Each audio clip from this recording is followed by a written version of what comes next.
प्रदेश च भी चोण बिगुल वध चुका है, पर हाले रैलियां ਅਤੇ सभावां ते पाबंदी लगाई गई है। अजिहे च सियासी पार्टियां जनता नूं अपने वल खिੱਚਣ ਦੇ ਲਈ इंटरनेट ਦਾ सहारा ले रही ने। भारतीय जनता पार्टी ਅਤੇ समाजवादी पार्टी ने भी चुनावी गाने लॉन्च किए ने। भाजपा ने गोरखपुर के सांसद रवि किशन शुक्ला की आवाज यूपी च सभा गाना रिलीज किया। जे कबो न रहल उ अब्बा, यूपी में सब्बा, यूपी में सब्बा। ਤਾਂ ਉੱਥੇ ਹੀ समाजवादी पार्टी ने जनता पुकारदी है अखिलेश आइए गाना लॉन्च किया। साइकिल पे निकल यूपी का कल पल में तू बदल दे।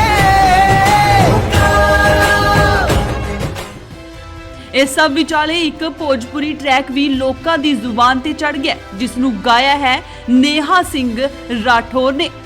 अरे बाबा के दरबार बा, खत्म रोजगार बा, हाथ रस के निर्णय जो हत लड़की के परिवार बा। अरे का बा यूपी में का बा।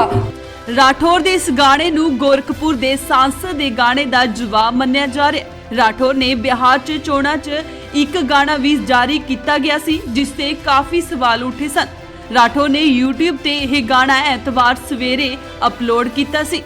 कोरोना से लाखन मर गईले, लासन से गंगा भर गईले, टिकठी या कफन नोचत कुकुर बिलार बा। हे बाबा का बा।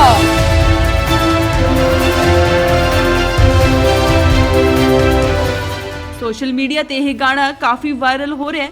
बिहार स्थित कैमूर वासी राठौर ने यूपी दे कानपुर तो पढ़ाई की है। वह सोशल मीडिया ते वीडियो प्लेटफॉर्म च यूट्यूब ते लोक गीत गाउंदी रहंदी है। Bureau report indoors TV Australia.